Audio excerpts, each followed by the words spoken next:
Blessed be everyone, welcome to my YouTube channel. Today we're going to be talking about the goddess Breed, my experience of working with her and how you can work with her too. But before we do, I'm Sandra from MysteryWitchSchool.com, author of Crafting Your Wiccan Path and Tapping into Abundance.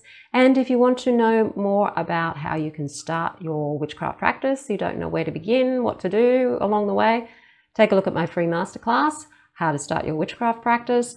And please, if you want to know more about Wicca, witchcraft, shadow work, and working with deities, hit that subscribe button right now and share the video with your friends, and definitely be a part of the Mystical Witch School community on YouTube. So I wanted to talk about Breed and my experience with Breed and how you can work with Breed.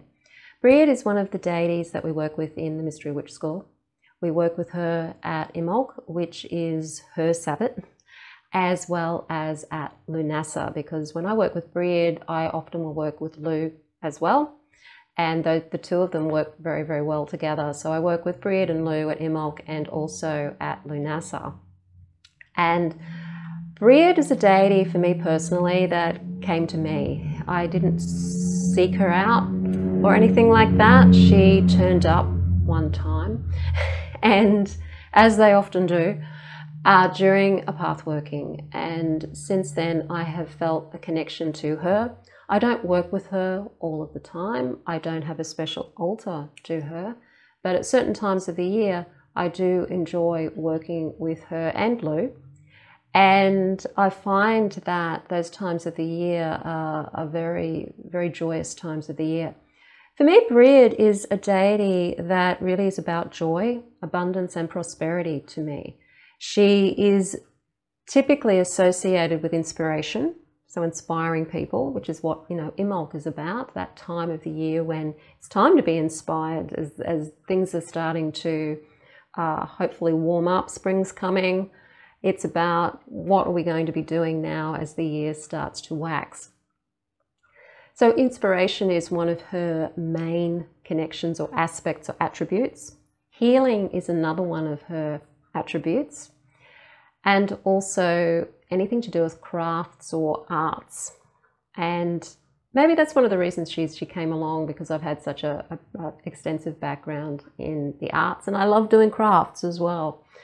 I find her to be a deity who's very generous, and I found her to be pretty easy to work with. She's a good teacher and she is a good inspirer, as well as a very gentle healer. So that's how I have found Breed to work with.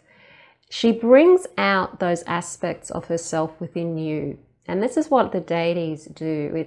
It's like they are us and we are them. And when we work with them, we're bringing those aspects of ourselves out into the open and showing those aspects of ourselves to ourselves and taking on those God and goddess aspects, because we are gods and goddesses essentially. So when we're working with Breed, we're bringing out the healer within ourselves, we're bringing out the inspiration within ourselves, or maybe working with other people. If you have a job where you work with other people, and maybe it's a counseling job, coaching, healing in some way, you might be a reader, then you will be inspiring people most likely. And so Breed can come out through you, through that inspiration. So when you're working with her, you're working on those parts of yourself as well. Crafts, when you're perfecting your crafts or doing your crafts, you are being Breed and bringing those Breed qualities out into what it is that you're creating and what it is that you're crafting. And working with Breed, asking for her blessings before you do any of these sorts of things, is a beautiful way of not just getting the blessings from spirit, but also bringing the blessing out into the work that you're doing and connecting that work with what your intention is in doing that work, which is creating, healing, or inspiration. She's also a deity of childbirth as well. So if you work with delivery or you are giving birth, you can certainly be working with Bríd to help you in any of those areas to do with childbirth as well. As a patroness, she's often been the patroness of poets and artists in general, blacksmiths or any type of smithery. So again, we've got that creative aspect.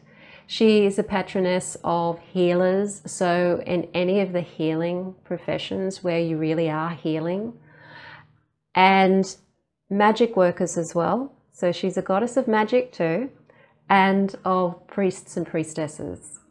So she has a lot of different attributes to her, and you can work with her in any of those ways. I find that she's a great teacher, probably more than anything for me. When I connect with her, she really enjoys that inspiring and that teaching.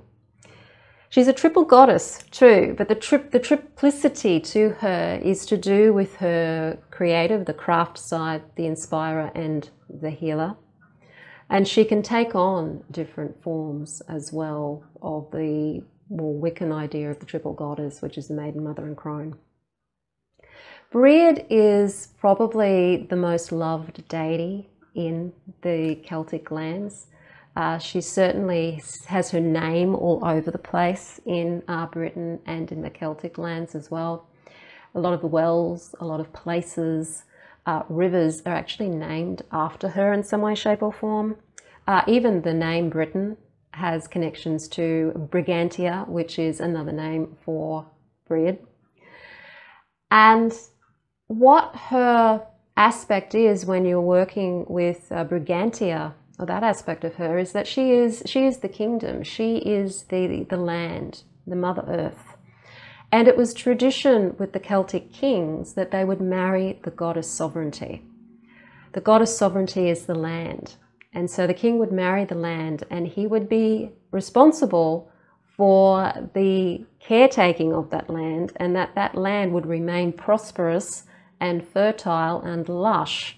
And that was his responsibility. So he had an environmental responsibility to the land. So it was a marriage between the king and the goddess. And in a lot of cultures, traditionally, the king was married to the divine in some way, shape or form.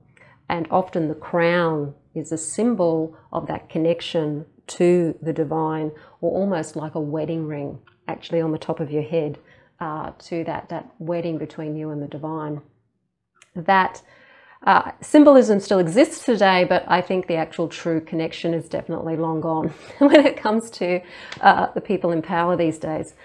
But that was what the tradition was. So Bríd is also the goddess sovereignty. So if you've ever come across any of the Arthurian legends and mysteries, then you would have come across the goddess sovereignty, and Bríd is a representation of the goddess sovereignty as well. If you want to work with Bríd, she's a pretty easy deity to work with. You want to maybe use some symbols to represent the things she is associated with. So she's a solar deity, solar goddess, so she's associated with the sun. Also with water, because of the wells and the healing wells. So many wells are named after Bríd. So the healing, so that we've got the water and the fire elements. So you've got two of those contrasting elements actually together within her.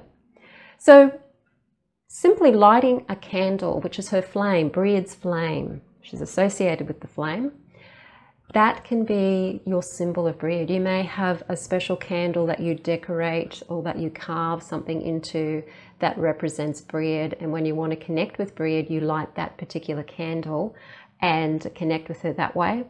Of course, you can also find any other forms of Bríd that helps you connect with her, like a statue of her. You'll often find statues of her with a cauldron as well. That's like the healing and the crafting and that aspect of her. Other times you'll find her more as a blacksmith. So there's many different ways that you can find Bríd, particularly these days. Tying ribbons to trees is a way of honouring Bríd. So if you've got any trees in your garden, or you want to decorate some trees out in nature, then just tying some ribbon around the tree is a way to honor Breed.